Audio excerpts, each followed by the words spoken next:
మార్కెట్లో దొరికే న్యాచురల్ ఫ్రూట్సే కాకుండా మన మార్కెట్లో ఇట్లా మజా మనకు స్ప్రైట్ దొరుకుతుంది అండి. ఇక్కడ మనం మజా యూజ్ చేస్తున్నామండి.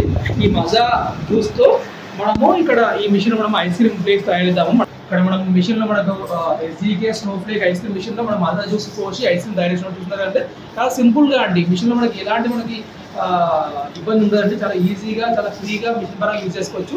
చూడండి మీకు ఫ్లేక్స్ మెల్లమెల్ల స్టార్ట్ చేసిన అండి. మీకు ఏంటంటే ఇక్కడ మనకి రోలర్ అనేది ఐస్ ఇది రోలర్ మనకి ఐస్ రోలర్ అండి. దీనిపై మనకి ఐస్ ఫ్లేక్స్ అనేది స్టార్ట్ అవుతాయండి. మనకి స్పీడ్ పరంగా కూడా అడ్జస్ట్మెంట్ పరంగా చేసుకోండి. మనకి ఏంటంటే ఫ్లేక్స్ అనేది మనం ఇట్లా చూసి స్టార్ట్ అయ్యి చూడండి ఫ్లేక్స్ ఎలా వస్తున్నాయో ఎలా మన స్పీడ్ పరంగా మనకి ఫ్లేక్స్ సైజ్ పరంగా టెక్స్చర్ అనేది మనకి సైజ్ చిన్నగా పెద్దగా వస్తుంది. మనకి చూడండి కింద మనకి మజా ఐస్ క్రీమ్ అనేది రెడీ అయిపోయిందండి. చాలా ఈజీగా చాలా స్పీడ్గా అండి. ఇన్స్టెంట్ మనకి విత్ ఇన్ సెకండ్స్లో మనకి ఐస్ క్రీమ్ పరంగా మనం రెడీ చేసుకోవచ్చు కస్టమర్కి. ఎలాంటి అయినా కానీ మార్కెట్లో దొరికే మీకు ఫ్రూట్స్ కానీ మనకు దొరికే కూల్ డ్రింక్స్ కానీ ఏవైనా కానీ మనము లిక్విడ్ ఫామ్లో మన ఎస్జీకే ఐస్ క్రీమ్ మిషన్లో మనకి ఇన్స్టెంట్గా మనము ఐస్ క్రీమ్ రెడీ చేసుకోవచ్చండి.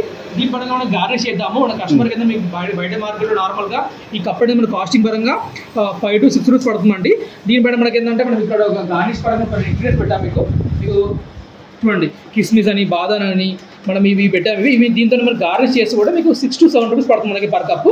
మార్కెట్లో మీకు 20 రూపాయలు 30 రూపాయలు కూడా అమ్మొచ్చండి. మనకి డిమాండ్ పరంగా చాలా ఉంది. ఎందుకంటే మార్కెట్లో మనకి ఏంటంటే ఐస్ క్రీమ్ పరంగా మనం ఇచ్చే ఐస్ క్రీమ్ పరంగా 50 రూపీస్ 100 రూపీస్ చాలా ఉన్నాయి. కాబట్టి మనకి తక్కువ బడ్జెట్లో మన ఐస్ క్రీమ్ పరంగా అన్నప్పుడు ఇది చాలా బాగుందండి. 20 రూపాయల నుంచి 30 రూపాయలు పర్ ప్లేట్ పరంగా అమ్మొచ్చు. మనకి చూస్తున్నారు కదా ఎంత బాగుందండి. చాలా చాలా అంటే బెస్ట్ ఐస్ క్రీమ్ అండి మనకి న్యాచురల్లో.